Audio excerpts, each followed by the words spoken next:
afternoon. Everybody is happy? Okay. I am so happy.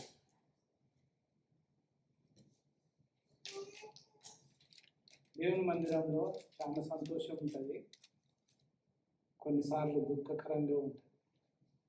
ఎందుకు దుఃఖకరంగా ఉంటుందంటే మన ప్రేమలు ఎప్పుడైతే మన దగ్గర నుంచి వెళ్ళిపోతాయో అప్పుడు దుఃఖకరం ఉంటుంది. దేవుని ప్రేమ మనలో లేకుండా ఉంటే చాలా దుఃఖకరం. ఆయన ప్రేమ ఎప్పుడు మనలో ఉండాలి, మన హృదయాల్లో ఉంచుకోవాలి. అందుకొరకే యోహాను మహాభక్తుడు యేసుక్రీస్తుకు సమీపంగా ఉన్నవాడు కొన్ని మాటలు చెప్తాడు. ఈ యోహాను ఎవరంటే యాకోబు సహోదరుడైన యోహాను అని ఉంటుంది. మత్తయి సువార్త 10వ అధ్యాయం 2వ వచనం చూస్తే అవి కనిపిస్తాయి. అక్కడ శిష్యుల సంఖ్య కనిపిస్తుంది. యాకోబులు ఇద్దరు ఉంటారు, సీమోన్ అనే మాట కూడా ఇద్దరు ఉంటారు అక్కడ శిష్యులు. కనుక మన జీవితంలో క్రీస్తు ప్రేమను తెలుసుకుంటే మనం క్రీస్తుని ఎప్పుడు కూడా ఆయన ప్రేమను మరవని వారంగా ఉంటాం. యేసుక్రీస్తు ప్రభు ఈ లోకానికి వచ్చినప్పుడు ఆయన ప్రేమ చూపించడానికి వచ్చాడు, కానీ ఎవరిని కూడా దుఃఖపరచడానికి రాలేదు. మొట్టమొదట మన జీవితంలో, కుటుంబ జీవితంలో కానీ వ్యక్తిగత జీవితంలో కానీ క్రీస్తు ప్రేమ మనలో ఉండాలి. పేతురు క్రీస్తు దగ్గరికి వెళ్ళినప్పుడు ప్రభువా ఒక తప్పిదం చేస్తే ఎన్నిసార్లు క్షమించాలి అని అడుగుతాడు కదా. అందరికి తెలుసు అది. ఎందుకొరకు అడుగుతాడు పేతురు? దేని విషయం గురించి పేతురు ఆ మాట అడుగుతాడు? ఎందుకంటే కొన్నిసార్లు ఈ లోకంలో ఉన్న మానవ జీవితము ప్రేమ ఉన్నది. యేసుక్రీస్తు ప్రభు ఒక్కడే ప్రేమ చూపించడానికి ఈ లోకానికి వచ్చింది. అందుకొరకే మన జీవితంలో ఆ ప్రేమ కలిగి ఉండాలి. ఎన్నిసార్లు క్షమించాలి దేవా ఒక తప్పు చేస్తే అంటే ఎన్నిసార్లు చెప్పాడు? 77 సార్లు. 70 × 70 దాన్ని కౌంట్ చేయండి ఎన్నిసార్లు. అన్నిసార్లు క్షమించాలి. మన జీవితంలో ఉన్నదా చెప్పండి? క్రీస్తు చెప్పే మాటలు ఎట్లుంటాయంటే చాలా అద్భుతం. మన జీవితంలో చిన్నదానికి అఫెండ్ అయిపోతాం కదా, చిన్నదానికి వ్యతిరేకం అయిపోతాం. సహోదరులను ప్రేమించమన్నాడు కదా యేసుక్రీస్తు ప్రభువు. ఆయన ఆజ్ఞలు కూడా గైకొనాలన్నాడు. ఎవరిని ఎట్లా చూడాలి, ఏం చేయాలి అవన్నీ కూడా చెప్పాడు. మన జీవితంలో కొన్నిసార్లు తప్పు చేయలేదని ఈ వారం అంతట్లో ఎవరన్నారా చెప్పండి? నేను మాత్రం హృదయపూర్వకంగా చెప్తున్నా. ఎందుకంటే ఇక్కడ నుండి చెప్తున్నా, everybody make a mistake. Everybody, every day. మాటల ద్వారానో, నడవడిక ద్వారానో, చూపు ద్వారానో, చెప్పే మాటల వలన, ఇతరులను ప్రేమించకుండా ఉండడం వలన, ఇతరులతో మంచిగా మాట్లాడకుండా ఉండడం వలన పొరపాటు చేస్తూనే ఉంటారు ఎవ్రీడే, ప్రతిరోజు కూడా. కనుక మన జీవితము ఎలా ఉండాలనో ఈ యోహాను చెప్తాడు. దయచేసి యోహానుకు రాసిన మొదటి పత్రిక కొన్ని వచనాలు చదువుకుందాం. దాని తర్వాత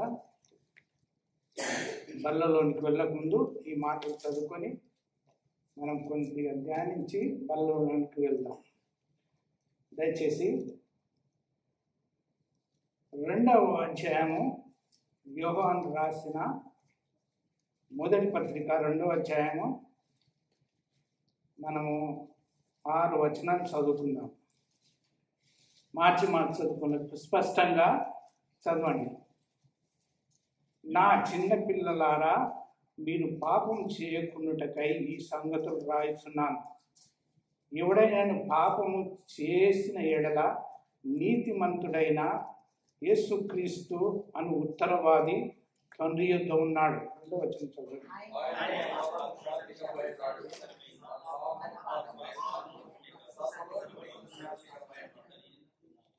మరియు మనం ఆయన ఆజ్ఞలను గైకొనడేనగా దీని వల్లనే ఆయనను ఎరిగి ఉన్నామని తెలుసుకుందాం.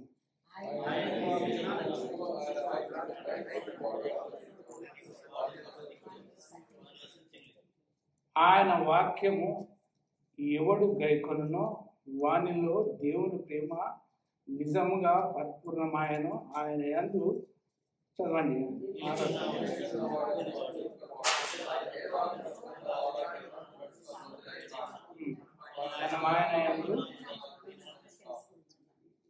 మనము ఆయన యందు ఉన్నామని తెలుసుకోవాలంటే ఎలాగుండాలి? ఇక్కడ ఏం చెప్తున్నాడంటే యోహాను యేసుక్రీస్తుకు సమీపంగా ఉన్న దగ్గరగా ఉండి చూచిన ఆయన ఏం చెప్తున్నాడంటే మొదటి అధ్యాయం మొదటి వచ్చిన దయచేసి చదవండి. క్లుప్తంగా ఎవరైనా మంచిగా చదవండి.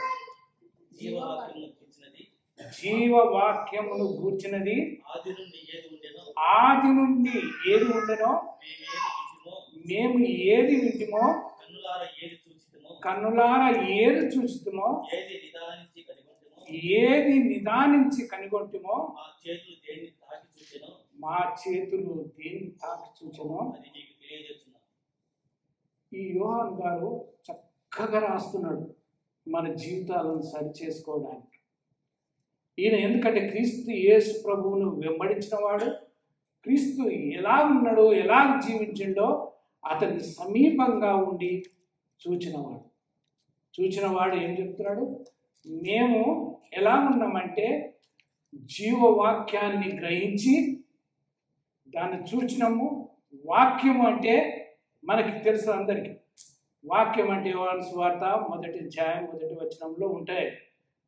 వాక్యము దేవుడు కనుక మేము దేవుని చూచి ఆయన సరిగ్గా తెలుసుకొని ఈ మాటలు మీకు రాయిస్తున్నాను.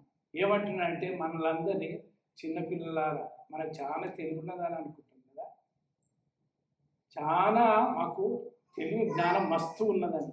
ఏమంటున్నాడు ఇక్కడ? చిన్నపిల్లల మనము పెద్దలం కాము, చిన్నపిల్లరా నా చిన్నపిల్లలారా అని చెప్తున్నాడు.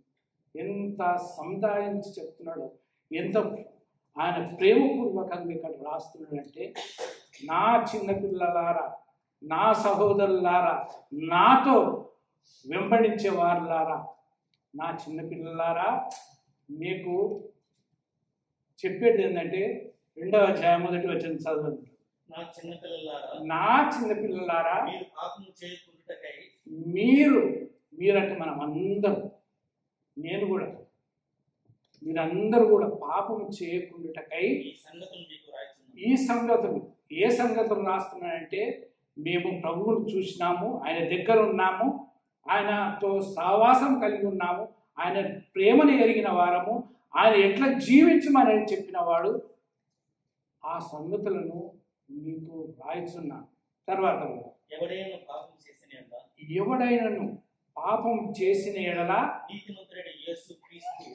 నీతిమంతుడైన యేసుక్రీస్తు మనకు ఉత్తరవాది ఎక్కడుందంట? నీతిమంతుడు ఎట్లా చెప్పొచ్చు చెప్పండి? పేతురు రాసిన పత్రిక, దయచేసి మొదటి పేతురు రాసిన పత్రిక. నీతిమంతుడు ఎట్లా చెప్పవచ్చు అంటే మనము అక్కడ చూడవచ్చు. దయచేసి 22వ అధ్యాయము 21వ వచనం చదవండి.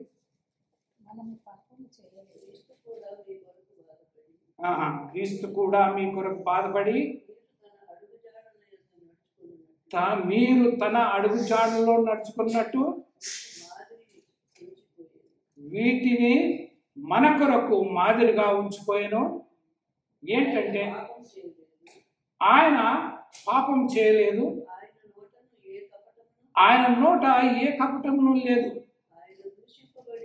ఆయన దూషించబడి తిరిగి బదులు చెప్పలేదు.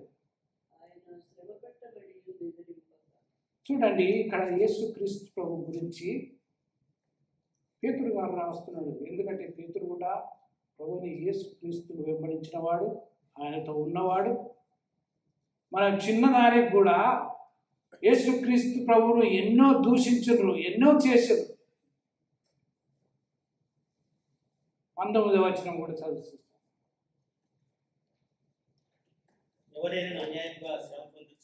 ఎవడైనా అన్యాయంగా శ్రమ పొందుచు దేవుని గురించిన మనస్సాక్షి కలిగి దుఃఖమును సహించిన ఎడల హితమగునంటే ఎప్పుడైతే నన్ను ఎవరైనా దూషిస్తే దాన్ని సహిస్తే అది ఏమైతుంది, మనకు మంచిది అని చెప్తున్నాడు.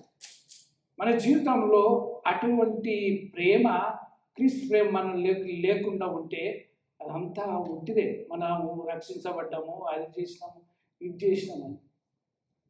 రక్షణ అంటే ఏంటంటే క్రీస్తు అందుకొరకే మనకు ముందుగా బల్ల పెట్టిండు. బల్ల ఎందుకంటే మీరు తప్పిపోయేవారు, మీరు పరీక్షించుకోవాలి. ప్రతి నిమిషము, ప్రతి క్షణము, ప్రతిరోజు మీరు పరీక్షించుకోవాలి. తప్పిపోకుండా ఉండాలని క్రీస్తు యేసు ప్రభు మనకు అది బల్ల పెట్టిండు. బల్ల అంటే ఆశమాశ కాదు. బల్ల దగ్గరికి ఆ రోజులలో ఇశ్రాయేలు ప్రజలు కొన్ని దీపార్తులను తీసుకొని దేవునికి యథార్థమైన దీపార్తి తీసుకోపోకుండా ఉంటే అక్కడ చచ్చిపోయాను తెలిసిన. ఎవరు? ఆరోగ్య పిల్లలు,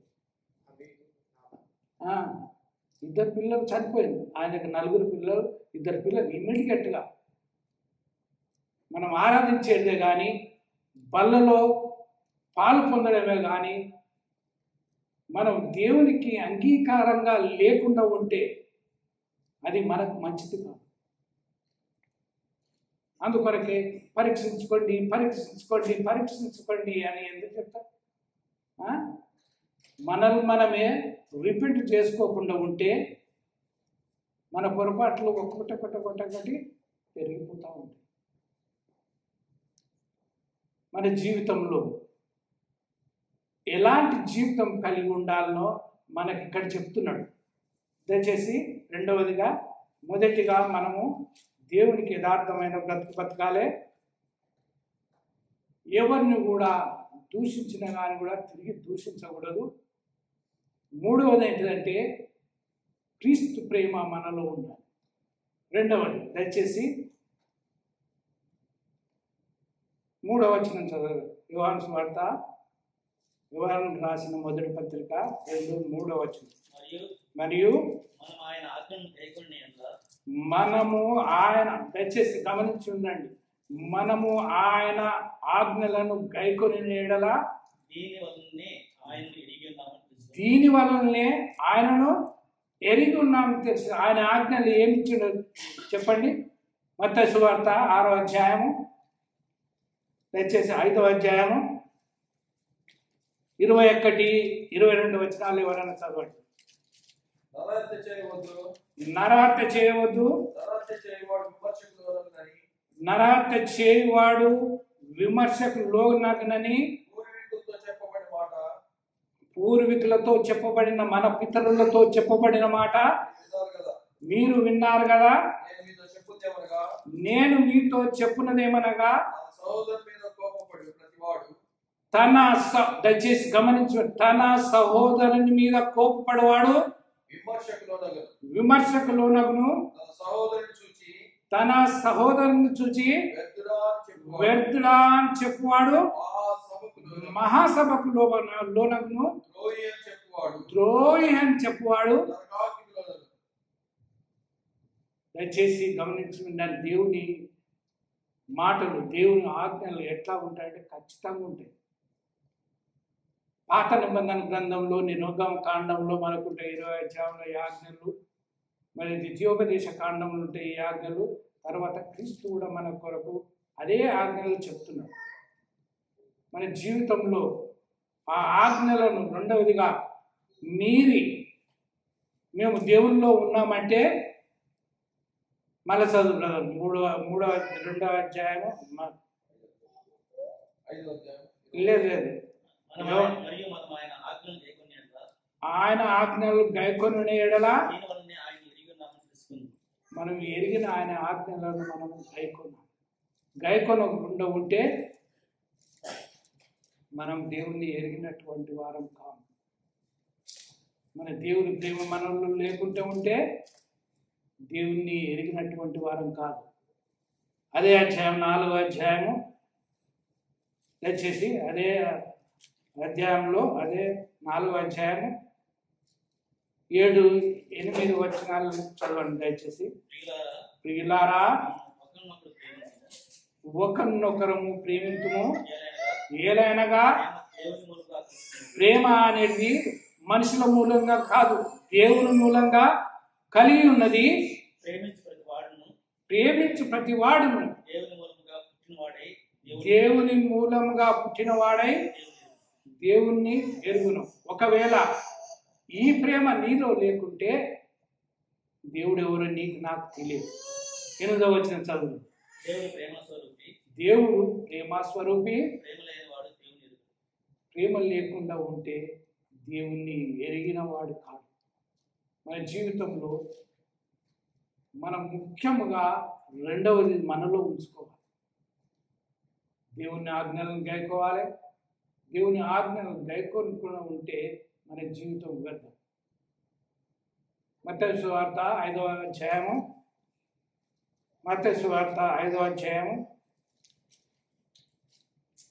43-44 వచనాలు ఎవరైనా చదవండి.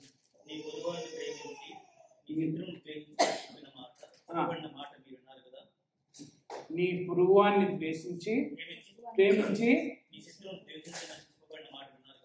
మీ శత్రువుని ద్వేషించాలని చెప్పబడిన మాట విన్నారు కదా.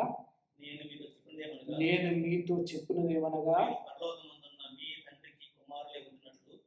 పరలోకమందున్న మీ తండ్రికి కుమారులై ఉన్నట్లు శత్రువులను ప్రేమించాలి.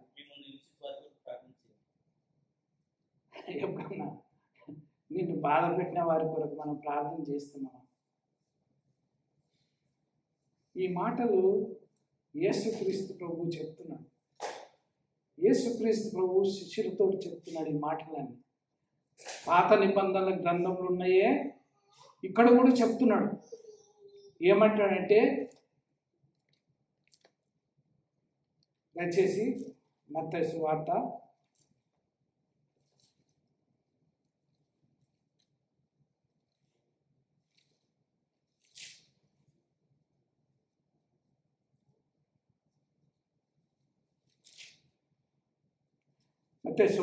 5వ అధ్యాయము 17వ వచనం చదవండి దయచేసి. ఇది గమనించి వినండి.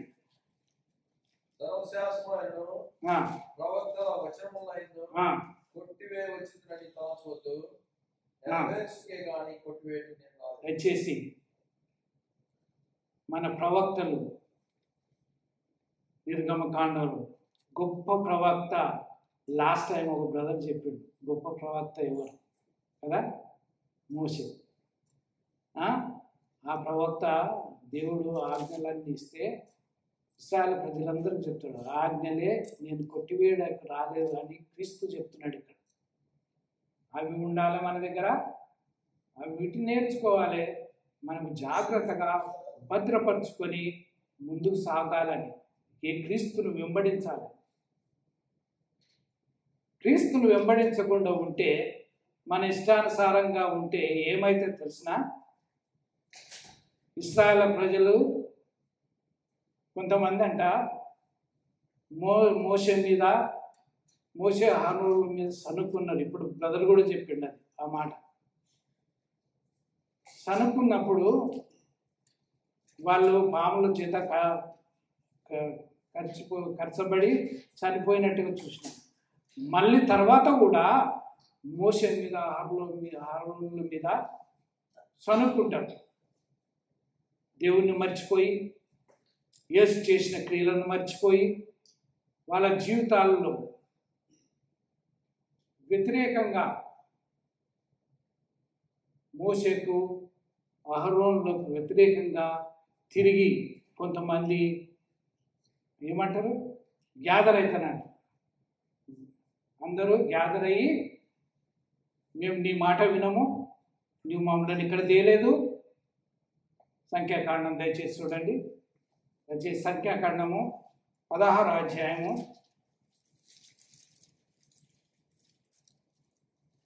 40 31 వచనం నుంచి దయచేసి అంతకుముందు అవన్నీ జరుగుతాయి, వ్యతిరేకంగా జరిగి కొంతమంది ఈ యొక్క ఎవరు కహతీల కుమారులు లేవికి మనవడును కహతీయ కుమారుడు, మొదటి వచనం చదువు. ఇక్కడ కొంతమంది ఇక్కడ ఇశ్రాయేల్ పేరు పొందిన సభకులు ప్రధాన యాజకుల 2 సిబ్బందులు మోషేకు ఎదురుగా నిలిచి ఇక్కడ లేదు. ఇక్కడ కోరావు రూబేనీయులు కలిసి మోషేకు వ్యతిరేకంగా, మోషే ఆరోనులకు వ్యతిరేకంగా నిలుస్తారు. నిలిచి ఏమంటారంటే 14వ వచనం చదవండి దయచేసి. ఇక్కడ యేసు దేవాదేవుడు మోషేని ఎన్నుకొని ఇశ్రాయేలు ప్రజలందరినీ బయటికి తీసుకొని వచ్చి ఎంతో అద్భుతాలు చేస్తాడు, ఎన్నో అద్భుతాలు చేస్తాడు. వీళ్ళ మీద సనుక్కుంటారు, మోషే మీద సనుక్కుంటారు, నా మీద సనుక్కుంటున్నారు అని ప్రార్థన చేస్తే వాళ్ళకు మాంసం కావాలంటే మాంసం, మరి ఏది కావాలంటే చేసిన అద్భుతాలు చేసి ఇవన్నీ చూసుకుంటూ వస్తూ కూడా ఇక్కడ ఒక సమాజముగా వేరయ్యి మోషే మీద ఆరోనుల మీద సనుక్కొని వాళ్ళకు వ్యతిరేకంగా జీవించినట్టు. మీరు మమ్మల్ని తేలేదు, మీకు ఇది చేయలేదు, మాకు ఫలాలను ఇవ్వలేదు, మాకు ఏది కూడా చేయలేదని వారు మా యొక్క ఈ దేశాన్ని తెచ్చి, కానాన్ దేశాన్ని తెచ్చి మా కళ్ళు పీకడానికి వచ్చినవా అని మాట్లాడుతూ ఉంటారు. అక్కడ కొన్ని దేవునికి వ్యతిరేకంగా ఉన్నవారు, దేవునికి దగ్గరగా ఉన్నవారు కలిసి కొన్ని దీపార్తులను చేసి దేవుని సన్నిధానానికి తీసుకొని వస్తారు. వచ్చిన తర్వాత అక్కడ అద్భుతం జరుగుతుంది, మేఘం వస్తుంది. మేఘం వచ్చి అద్భుతం జరిగిన తర్వాత వీళ్ళందరూ పరిగెత్తుకొని పోతారు. వీళ్ళు ఎవరైతే వ్యతిరేకంగా ఉన్నారో వాళ్ళు మాత్రమే అక్కడ ఉంటారు. ఉన్న తర్వాత ఏమైతే పెద్ద భూకంపం అంటారు కదా మనకు, వాళ్ళు చీల్చబడి వాళ్ళు మునిగిపోతారు. దయచేసి 16, 32, 33 చదవండి. భూమి తన నోరు తెరిచి వారిని వారి కుటుంబమును గౌరవ సంబంధులందరినీ వారి సమస్త సంపాద్యమును మిగివేసి వారును వారి సంబంధులందరూ ప్రాణముతో పాతాళంలో పోయి భూమి వారిని మిగివేశాను. వారి సమాజంలో ఉండకుండా. చూడండి, ఇక్కడ దేవుని యందు దేవుని చూసి రక్షించబడ్డము, మేము దేవుని సమీపంగా ఉన్నాము. కొద్దిగా వ్యతిరేకంగా ఉంటే మన జీవితంలో, మనం దేవుని ప్రేమ మనలో లేకుండా ఉంటే మన జీవితం కూడా ఇలాంటి జీవితం. ఎప్పుడు ఏమవుతుందో మనకు తెలియదు, మన జీవితం ఎట్లా ఉంటుందో తెలియదు. అందుకొరకే మనము మన జీవితంలో ఎలాంటి జీవితం కలిగి ఉండాలంటే క్రీస్తు ప్రేమాస్వరూపి కనుక ఆ ప్రేమ మనలో ఉంటేనే దేవుణ్ణి ఎరిగిన వారము, రక్షణ మారు మనసు పొందిన వారంగా ఉంటాము, దేవుని వెంబడించిన వారంగా ఉంటాం. మూడవదిగా దయచేసి యోహాను సువార్త, మొదటి పత్రిక 5-6 వచనాలు చదవండి. ఆయన వాక్యము ఎవరు గైకొన్నో వానిలో దేవుని ప్రేమ నిజముగా పరిపూర్ణమైనది. దేవుని ప్రేమ నిజముగా నీలో ఉంటుంది. ఎప్పుడైతే నీ సహోదరుని, నీ సహోదరురాలని, ఎవరినే కానీ నీ దృష్టితో వ్యతిరేకంగా చూస్తే, దేవుని ప్రేమ లేకుండా చూస్తే, నీ హృదయంలో వాక్యము ఉండదు.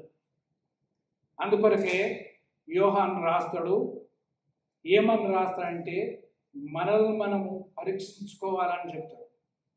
మనల్ని మనం పరీక్షించుకోనకుండా ఉంటే దేవుని వాక్యం మనలో ఉండదు. అదే యోహాను రాసిన మొదటి పత్రిక 9వ వచనము దయచేసి చదవండి. మన పాపములను మనమే ఒప్పుకోవాలి, వేరేది కాదు. మన పాపాలను మనము క్రీస్తు దగ్గరికి వెళ్ళి, నీవు నా కొరకు ఈ భూలోకానికి వచ్చినావు, ఎట్లా నమ్మాలి? క్రీస్తు యేసు మన పాపల గురించి ఈ భూలోకానికి వచ్చిండు. ఎవరి గురించి వచ్చిండు? దేవుడి పిల్లల గురించే వచ్చిండు, వేరే వాళ్ళ గురించి రాలేదు, హిందువుల గురించి రాలేదు, దేవుని ఎరిగిన ప్రజల గురించి రాలేదు. ఆయన మన గురించే. మత్తయి సువార్త 1వ అధ్యాయం 21వ వచనము, 21, 22 వచనాలు దయచేసి చదవండి. ఎవరి గురించి వచ్చిండు అక్కడ ఆగపోతుంది మనం.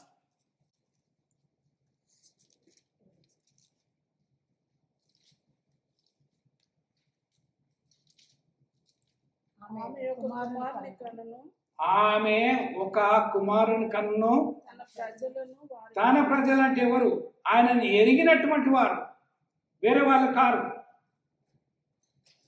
మనమందరం కూడా ఇప్పుడు ఆయనని ఎరిగిన ప్రజలం కనుక మనం ఆయన సన్నిధానానికి వచ్చినాము. ఆ ప్రజలకు యేసుక్రీస్తు ప్రభు మన గురించి మనలను మనమే పరీక్షించుకోవడానికి, మన పాపాలు క్షమించుకోవడానికి ఎవరి యేసుక్రీస్తు ప్రభు ఈ భూలోకానికి వచ్చారు. మన ద్వారా ఇతరులు, దేవుని ఎరుగని ప్రజలు, వారిని మనం తీసుకొని రావాలి దేవుని సన్నిధానం. మనమే సరిగ్గా లేకుంటే, మనమే ఒకరినొకరు ప్రేమించుకోనకుండా ఉంటే వేరే వాళ్ళని ఎట్లా ప్రేమిస్తావు? వేరే వాళ్ళు దేవుణ్ణి ఎట్లా నమ్ముకుంటారు? నిజమేంటో తెలియని వారు నిజాన్ని ఎలాగో తెలుసుకుంటారు?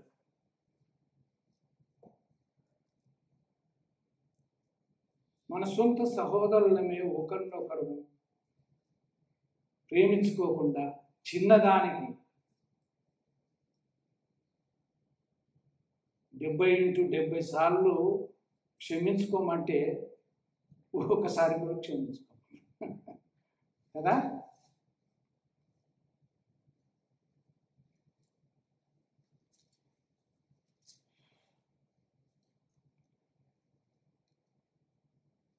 క్రీస్తులో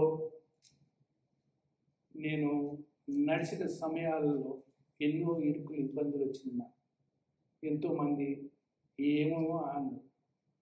నేను మాత్రం ఏది కూడా పట్టించుకోను. నన్ను వచ్చి తిట్టినా కానీ, నన్ను వచ్చి కొట్టినా కానీ కూడా క్రీస్తు ప్రేమ నాలో ఉన్నది కాబట్టి నేను నిజంగా చెప్తున్నాను, ఎవరిని కూడా నేను దూషించిన వాడని కాదు, ప్రేమపూర్వకంగా చెప్పినవాడు. ఎవరేమన్నా కానీ కూడా నేను కేర్ అస్సలకే చేయను. దేవుడు చూసుకుంటాడే అని వెళ్ళిపోతాను.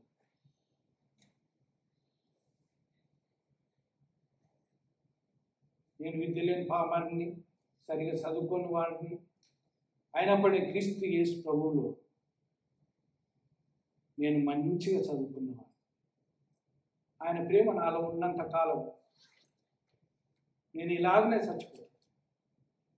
ఆయన ప్రేమ లేకుండా నేను ఇప్పుడు కూడా నా జీవితాన్ని ముగించుకోను. అలాగే క్రీస్తు ప్రేమ మనలో ఉండి నడవాలని ఇక్కడ యోహాను గారు ఏం రాస్తున్నాయంటే, చిన్న పిల్లల మనలందరినీ బోధిస్తుంది. చిన్న పిల్లలారా, మీ పాపములను, మన పాపములను మనం ఒప్పుకునే ఎడల ఆయన నమ్మదగిన వాడు, నీతిమంతుడు గనక ఆయన మన ప్రతి పాపములను క్షమించి సమస్త దుర్నీతి నుంచి పవిత్రులుగా. దుర్నీతి అంటే ఏంటి చెప్పండి? దుర్నీతి అంటే దేనంటారు? పెంట కుప్పతో సమానమైన మనలను, చెత్త కుండితో సమానులైన మనల్ని, అపారమైన ప్రేమ క్రీస్తు మన కొరకు తన రాజ్యాన్ని, దేవాదేవుడుగా ఉన్నవాడు నరరూపిగా నీ కొరకు నా కొరకు జన్మించి ఆయన శరీరాన్ని, ఆయన రక్తాన్ని బలిగా అర్పించి నిన్ను నన్ను ప్రేమించి ఆయన శరీరాన్ని ఆయన రక్తాన్ని మనం ముందుగా పెట్టింది.